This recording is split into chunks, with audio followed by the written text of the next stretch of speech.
You're like a circle that floats around me, keeping me safe and sound. And when I fall, you tied a rope to me. You're blessing me every day. I was down with an illusion, like a sparrow with broken wings, but now I shine with your reflection on me. Hi, everyone. Welcome to Inclusion Unscripted. Thank you for joining us live today on YouTube, LinkedIn, and Facebook. This is our end of year program. So I want to thank all of you who have been listening to us live on LinkedIn since the beginning. This is episode I think 48 for us now. We've done 48 episodes of Inclusion Unscripted. And I am so proud of the work that I am doing and the work that you are doing out there as we empower diversity, equity, and inclusion. Today's show is about diversity leader burnout. And I just ended a webinar talking through this, and I want to bring this today here to talk about it in part 2 of diversity leader burnout. So for all of you who've never joined Inclusion Unscripted, my name is Margaret Spence, and I'm the founder of the Inclusion Learning Lab. And we are here every Friday at 2 p.m. when I'm available. So I've been inconsistent sometimes, but it's all good. We are here on Fridays at 2 p.m. And the Inclusion Unscripted podcast and the Inclusion Learning Lab is here to do a couple things. We are not just building diversity and inclusion programs, we're living it every single day. Diversity and inclusion is not a thing to do. It's not a process. It is a part of us as human beings. I said on a meeting earlier this week, and I said it on the webinar that I did earlier today, diversity and inclusion is not head work. It's not work that we do in our knowledge base of work. Diversity and inclusion work is heart space work. It's the work that we do from the heart. It is how we take our processes and allow people to take it in, but also to take it into their own heart space. And we, as diversity and inclusion leaders, we do heart space work. And if you're still doing headspace work where you're trying to get into the minds of people, then you're not effectively doing the work of diversity and inclusion. So today, we are going to have a talk about diversity leader burnout, but we're going to talk about wellness, how we as diversity leaders can be well. How do we maintain our wellness when the work gets hard? How do we maintain our resilience when the work gets tough? How do we maintain our stick-to-itiveness, our ability to keep going when we don't see the results for the work we're doing, or the work that we're doing is being challenged by the organization that we're doing it in? How do we maintain that? What does that look like for us? So I shared on my webinar earlier today, we do a webinar called the Third Wednesday, and we typically do it on the third Wednesday of the month, but because it's a holiday week, we moved it to Friday. And we talk through what it's like to feel like you're burnt out as a D&I leader. What does that feel like? What is the feeling that comes over you when you are experiencing burnout? And how do you, as a D&I leader, find wellness? How do you find your wholeness in this process? And I was shaken this week to the core, actually, when a man that I felt from a visual standpoint had it all, had everything. He was famous. He had what seemed like the pinnacle of his career. He had, been on the Ellen show for so many years, and he ended up taking his own life. And I thought, wow, how do you miss that? How do you What do we miss about a person when they end up feeling the need to take their own life, even when visually they seem to be doing so well? And I think when it comes to, and my heart hurts for his family, his children, because I know that is the question. That's always the question. What did we miss? One of my son's very good friends, high school friends, um, took his own life last Christmas. And for months, we asked, what did we miss? How did we miss it? Um, what did we not see in the process? What didn't we see? And so that was the question. What didn't we see in the process? For DE&I leaders, we're often out there putting the big smile on our face. We are navigating in spaces that aren't always welcome. We are navigating employees and leaders who may not want what we are giving. We are being challenged in our role.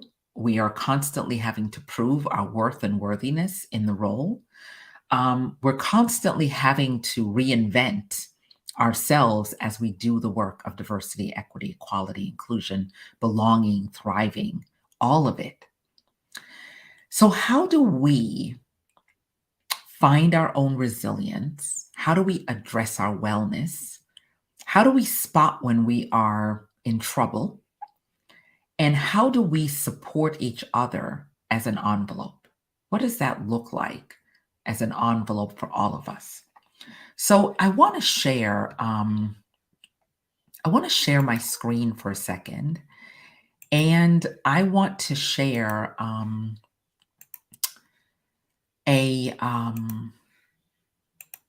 visual that I created that I want you all to see. So this is a visual that I sat down and what I shared with my webinar, my third Wednesday webinar group earlier, was a story around a client that we worked with and the anxiety and the emotional distress that I had around the work we were doing and when the work ended. And I personally, as a person doing consulting work, working with organizations, I experienced not only burnout, but depression, anxiety, and I was stressed out because of the work that I was doing. And so I had to step back from it all and say, how do I maintain my own wellness while I am doing the work of diversity and inclusion? And so that's what we're going to talk about. This is going to be a short episode today because it is our holiday episode. And for all of you who are celebrating Christmas, Kwanzaa, all of my Jewish family out there who are celebrating the holidays as well, I want to wish everyone early a happy holiday and also wish all of you a phenomenal 2023. But here's where we're going to land. As I was going through Diversity Leader Burnout, one of the challenges that I had personally, and this is my own personal journey, and we all come to this in different places. When I was going through my Diversity Leader Burnout, I grappled with everything that you see on the screen. And for those of you who are listening to the audio podcast, let me tell you what I've done. And if you're listening to the audio, you can pop onto YouTube and watch the video so you can actually see the graphic that I've created. The first thing that I grappled with is I can't take this personally. I can't take this personally. I can't take this work that I'm doing personally. That was the first thing that I grappled with. How do I not take the fact that the organization is not moving in the direction that I want them to go? How do I take that process and not take it personally? How do I do that? The next thing that got me was I've got to prove myself more. I've got to prove myself. I have to personally take on the mantle of making the organization change. I've got to prove myself more. And maybe I didn't prove myself enough. That's why they're not moving in the direction. Maybe the tools and skills that I have was not the right tools and skills to make this work. Maybe I needed some new tools and skills that I didn't currently have. And then I moved and shifted in this burnout cycle that if I work harder, it will get better. If I work harder, it will get better. When I got to that phase of if I work harder, I literally did start working harder. I doubled down on the work because I felt that maybe I wasn't giving enough energy to the work itself of diversity and inclusion, the work of building effective strategy, the work of implementation, the work of working through the tactics and the results that I wanted to see for this organization. So I felt if I worked harder, I'd get better. It would get better. They would get better. They would see what I needed them to see. And then I shifted to what do they want from me? Because by that point, I had given everything I had. There was nothing left. I had given it all up and there was nothing left. And so what was there is, what do they want from me? And then I shifted to, why am I here? I hate this. That's when I exited. But before I got there, I asked a pivotal question. Does my work matter? And for many of you doing D&I work, right? The question is, does my work matter? That is the question that we are often asking ourselves. Does the work of diversity and inclusion matter? Does it matter? And who does it matter to? Does it matter to the organization?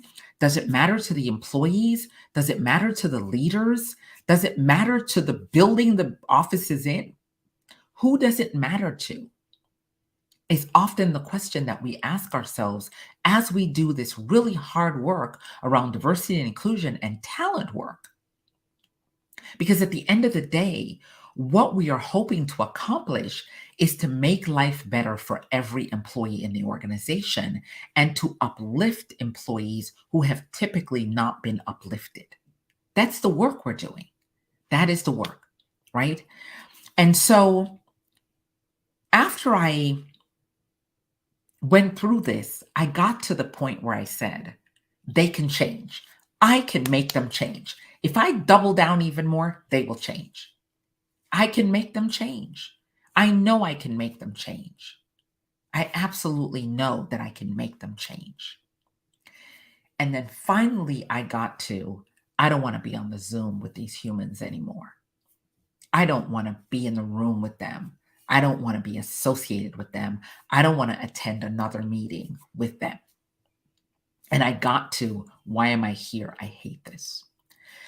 If you're experiencing any of these symptoms as a diversity leader, you are probably burnt out. And it's probably time for you to evaluate your own wellness.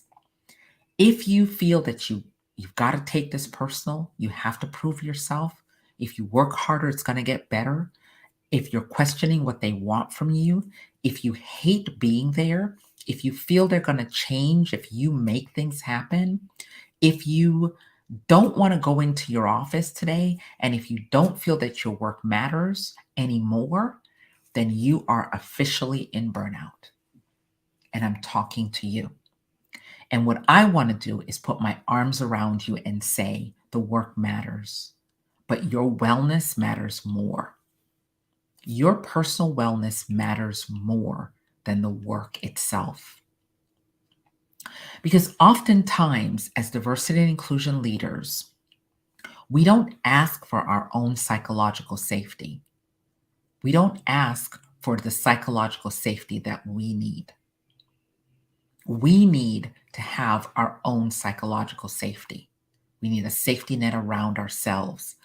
We oftentimes want to create psychological safety for our employees, for our diverse employees, for the women that work in our organization.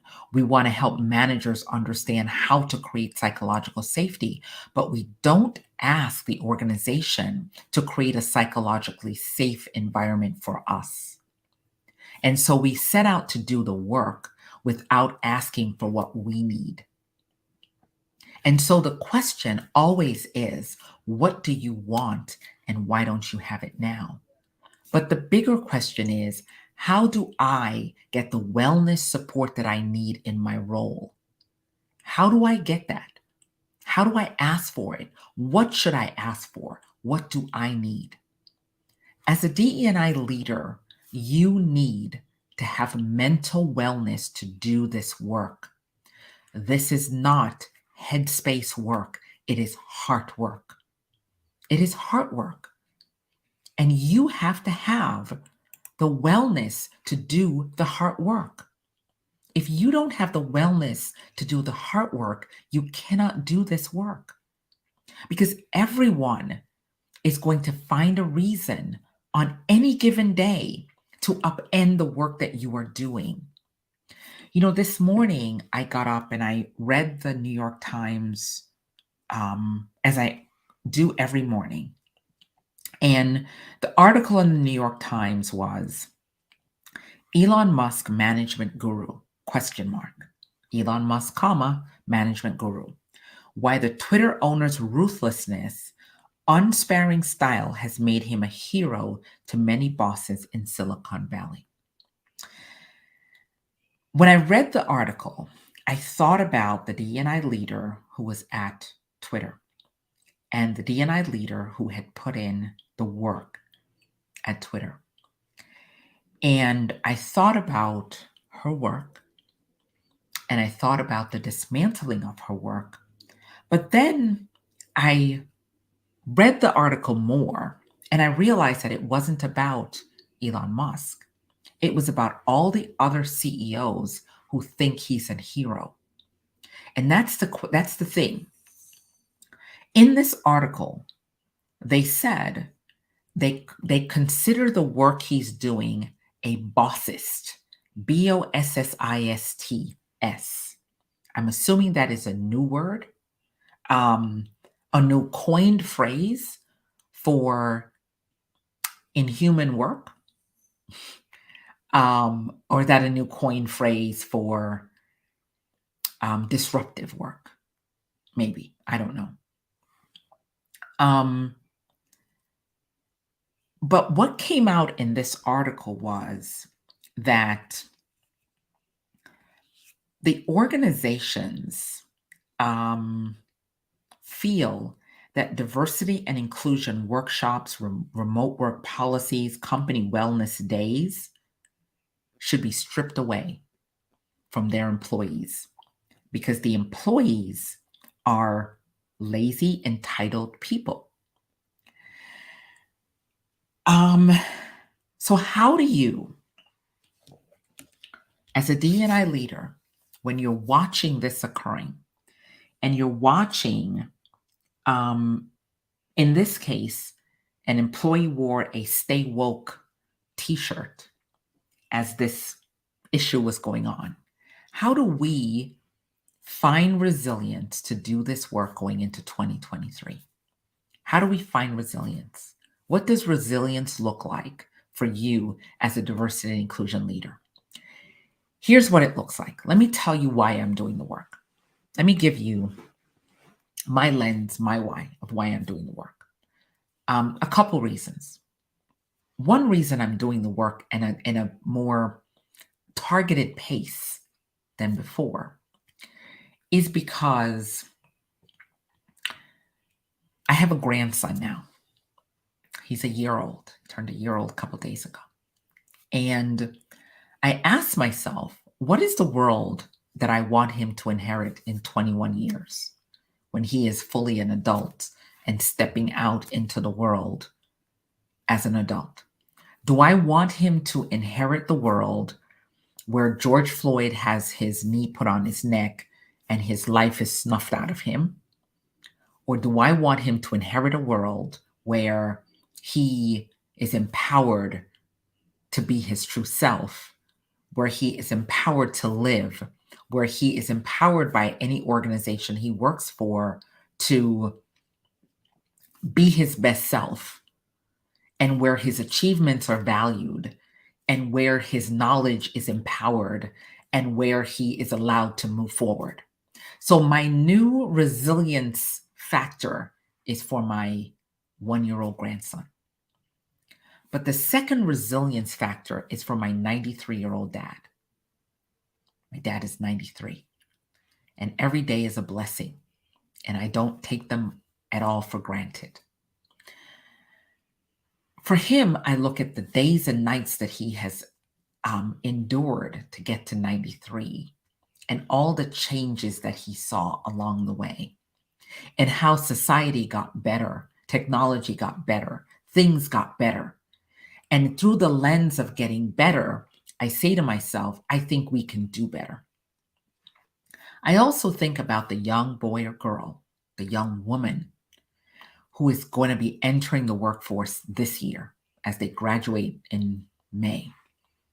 And I ask myself, what is the world that I want that young lady walking into as a young woman coming to the world of work? Do I want her walking into a world that is welcoming, a world that acknowledges her and empowers her and gives her her wings so that she could be who she could be? Do I want to give her a world where everyone sees what's possible for her? I also hearken back, and the reason why I do the work. And in order for you to address your own wellness, you've got to be conscious about your why. You know, Simon Sinek says, start with the why. If your why is jaded, then your wellness will be too, because you won't understand your why and connecting it to the work. We have to maintain the why in order to do this work effectively, right? We have to maintain the why. So my why is for that young person coming into an organization that says this is how we've always done it, and they're not willing to bend in any way. That is my why. My why is for the people who are currently working in organizations who are giving the organization the better part of their life, and they're getting not a whole lot beyond a paycheck, where they're feeling unfulfilled, where they're feeling that they aren't being heard or seen, where they're feeling not valued. That's the reason why I do the work. So how do I maintain my own wellness? When I feel like I'm burning out, I step back. I don't try to put this cape on. I wrote an article that is sitting on our blog at inclusionlearninglab.com about my self-reflection of 2022 going into 2023, and the superwoman capes that I've taken on as not only as a woman of color, as a caregiver to my 93-year-old dad, as a mother to my 2 sons who are grown, who I'm now not their mother. I'm more of a support system to my grandson that I love watching on FaceTime as he learns to walk and talk and explore the world through the eyes that is not jaded. So we have to find our own wellness. We have to find things within the organization that we work that fuel us, the things that make us the most happy, because we can't do negative work every day and expect to be whole people as diversity leaders. We have to find the appreciative parts of the work we're doing. We have to really be diving into the appreciative side of the work we're doing. What do we truly appreciate about the work we're doing? And how do we take those wins as our fuel? But we must, as I said in last week's episode, put the mask on ourselves, put the oxygen mask on ourselves. And if we recognize that we're burnt out, we need to take the time away from the process to refuel ourselves. I posted on LinkedIn yesterday, do not let your PTO sit. Do not accumulate PTO. Take your vacation time, turn off the phones. Take your PTO, do not participate. Recognize when the day is done, don't continue the work into your life. I'm guilty of doing that because not only am I a consultant, business owner, I'm also doing a multiple of other things. And so the work often spills over into my life and the work becomes my life. I think the struggle that we have, especially for women who are doing this work of diversity and inclusion, is that we want to fix everyone. And we have to recognize that we will burn ourselves out trying to fix everyone. We cannot fix the planet. It can't be done. We can't make an organization follow diversity policies if they don't want to, but we can make a difference in the spaces that we can make a difference. But we can't take on as our only goal, our only mission, to burn ourselves out trying to make an organization change. It's no different. You marry a man who left the toilet seat up, and every night you fall in the bowl and you complain and you say, you need to not put the toilet seat down. Well, he was putting the toilet seat up before you married him. If you are struggling with burnout as a diversity leader, get help. Use your EAP vendors to go and talk to someone. Find a coach to work with you, to coach you through what you are going through. Find a circle of friends who you can talk to. Reach out to another diversity leader and say, how can you help me? Don't try to exist in a silo by yourself and say, if I don't want anybody to know what's going on with me, I'm falling apart inside and I don't want anyone to know what's going on with me. We cannot do the work of diversity and inclusion in a silo. We cannot do that work in a silo. We have to have a team of people who are supporting us and empowering us every day. We have to ask and demand that the organization create psychological safety for us. You cannot fight every day. There has to be some wins, some losses, some fights, some things that you put on the back burner. We have to prioritize the process and not burn ourselves out.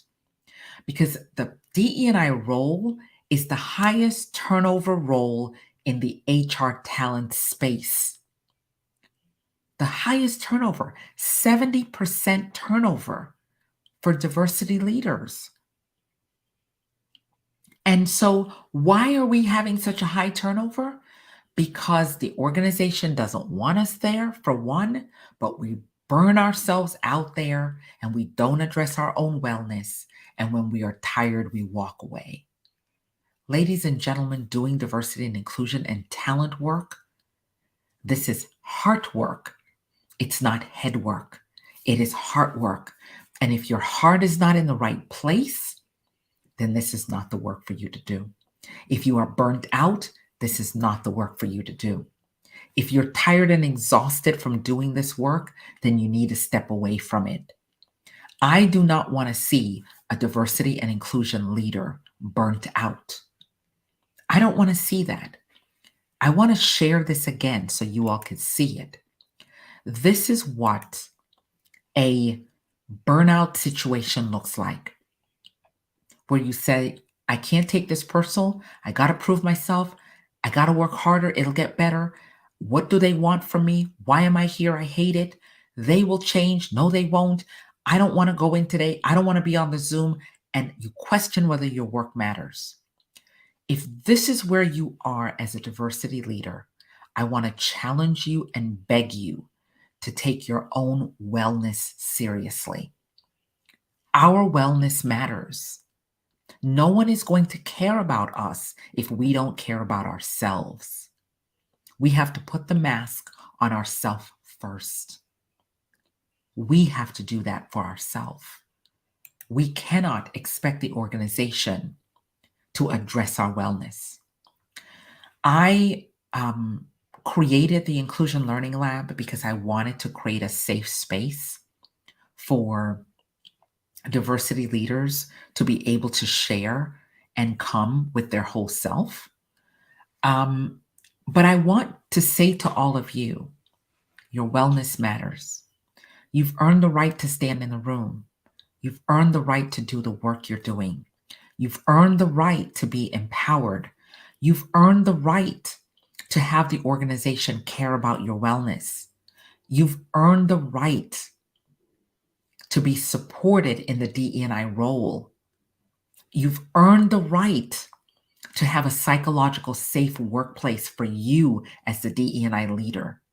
You've earned the right to guide the organization while they support you. But here's what I know. You have earned the right to take your wellness seriously. You earn the right to take your own psychological safety seriously.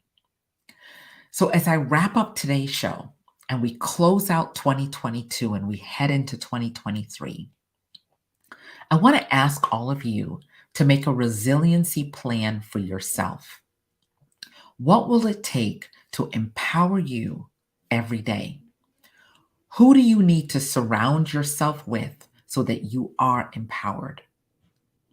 Who do you need to surround yourself with so you are supported? What kind of support system do you need personally? And what do you need to ask your organization to provide to you so that you have a psychologically safe place to show up every day? So that's the question. What do you need to be well in the role of a DE&I leader?